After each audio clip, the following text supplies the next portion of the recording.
Love has always been regarded as one of the most mysterious forces of human life, transcending cultural boundaries and the very flow of time. We often believe that love blossoms from a charming smile, a compatible personality, or a shared set of values, and we try to explain it through poetry or music. But according to Carl Jung and Sigmund Freud, two of the greatest minds in psychology, love does not simply arise from appearances or compatibility. Instead, it emerges from the deeper layers of the unconscious mind. Behind every intense attraction lies hidden reasons, reflections of the parts we lack, and the awakening of ancient archetypes that have long been dormant. So, why do humans truly fall in love? And what truths lie beneath those seemingly random sparks of emotion? Let's explore in this video. 1.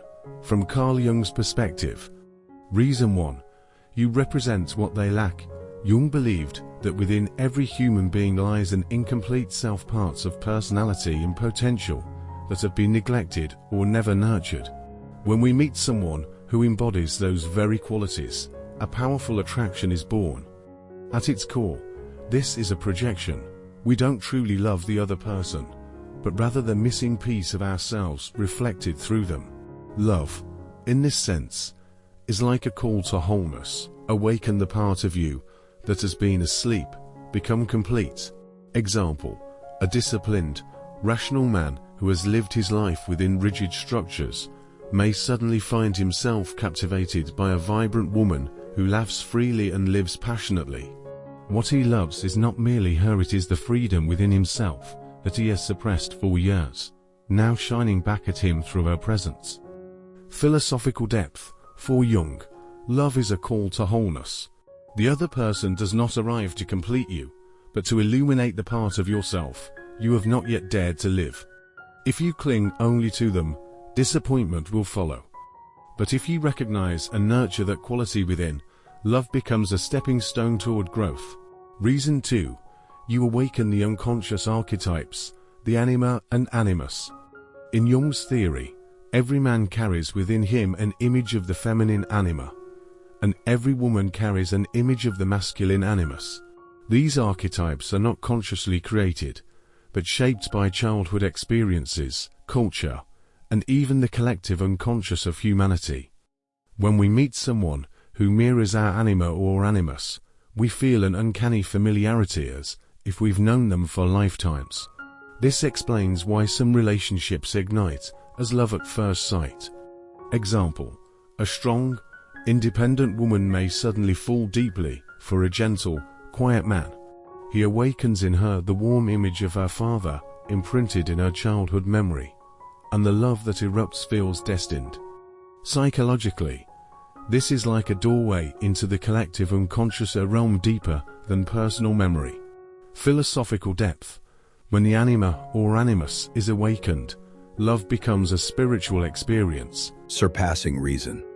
It is not just personal attraction, but an encounter with primordial symbols embedded in the human soul. Yet Jung warned, if we cling too tightly to this projection, we risk falling into illusion. Only when we realize that it is a mirror of our inner world can love truly guide us toward freedom and maturity. But Jung reminds us, love is projection. When the real person emerges with flaws, contradictions, and shadows, the veil of illusion shatters. Love may falter, sometimes collapse. Yet Jung saw this not as failure, but as an invitation to growth. In disillusionment, we are forced to look inward, discovering that what we sought outside has always been within us. 2. From Freud's perspective, recognition. Humans are often drawn to those who resemble their earliest caregivers, often the mother or father. These imprints, etched into the unconscious during childhood, form the blueprint of love later in life. When we encounter someone whose gestures, tone of voice, or even indifference resemble those old imprints, our unconscious reacts instantly. We feel at home, though we cannot explain why. Example, a woman raised by a strict father may unconsciously seek men who are rigid and distant, because that dynamic feels like safety from her childhood. A man who grew up overly protected by his mother may be drawn to nurturing women, trying to recapture that warmth. Philosophical depth. Love, in this form, is an unconscious attempt to recreate the bonds of early attachment, sometimes to relive security, sometimes to unconsciously repair what was missing. 2. Rejection. We do not see the other person as they truly are, but through the lens of our ideal self, the image of what we long to become or what we once lost. The beloved becomes a screen onto which we project unfulfilled desires, unresolved conflicts, and hidden longings. Example: a person who lacks confidence may fall for someone bold and decisive because they see in them the reflection of the self they wish to be. Someone who has lost faith in love may idealize a gentle, romantic partner, mistaking them as salvation, when in reality, they are only a substitute for what was lost. Philosophical depth. Here, love becomes an unconscious stage. We don't love the real person, but fragments of our own soul cast upon them. And when the projection no longer aligns with reality, love easily turns into disappointment or disillusionment. Repetition. For Freud, love often carries the compulsion to repeat. We unconsciously seek relationships that mirror childhood experiences, even when they bring pain. The psyche believes that by replaying the past, it can heal or complete what was left unresolved. Yet often, we simply repeat old tragedies. Example: someone abandoned as a child may unconsciously choose partners who avoid commitment, reenacting the wound of abandonment. Someone raised in insecurity may be drawn to controlling or jealous partners because that dynamic feels strangely familiar, even if destructive. Philosophical depth.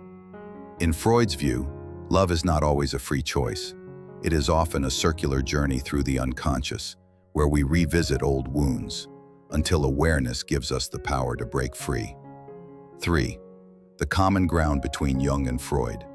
Despite their different approaches, both Jung and Freud revealed the same truth. Love is never random. A man does not fall in love with a woman merely because she is beautiful, but because she stirs a hidden absence in him. A woman does not love a man only for his charm, but because he awakens a long-buried image from her childhood. Every relationship, whether joyous or painful, becomes a mirror. The other person arrives to reveal a part of ourselves, the strength forgotten, the tenderness suppressed, or the wounds left unhealed. Through these encounters, we are invited to heal, to mature, and to evolve. When viewed through the lens of Jung and Freud, we see that people love not because of who you are, but because you symbolize a hidden part of themselves. And you love others for the very same reason. Thus, love is not just the search for a perfect match, but a journey back to the self. Some come to illuminate us, some to test us, some even to break our hearts. Yet all carry a sacred purpose, to help us see ourselves more clearly and move toward wholeness. And perhaps this is why love remains one of the most profound and sacred forces of human life. Looking back, we can see that love has never been a coincidence. Through Jung's eyes, it is the search for what we lack, the awakening of unconscious archetypes. Through Freud's, it is the echo of childhood, a repetition, a yearning to heal, a quest to reclaim what was lost. Every person who enters our lives, whether bringing joy or sorrow, does so with meaning. They are mirrors reflecting the deepest parts of our soul, the one who captivates us, the one who wounds us, even the one who leaves us. All teach us this truth, that love, at its core, is the journey of returning to and completing ourselves. If we are awake enough to recognize this, love no longer remains just attachment or repetition of old pain. It becomes a path of liberation, helping us grow, cherish more deeply, and love with freedom rather than bondage. Thank you for listening and staying with me until the end of this video. If you found these reflections meaningful, please take a moment to hit like, subscribe, and turn on the notification bell. By doing so, you're not only supporting this channel, but also helping to spread these timeless insights on philosophy and the inner life to more people around the world. I look forward to seeing you in the next video, where we will continue exploring the hidden depths of the human soul and discover the path to a life of meaning and wholeness.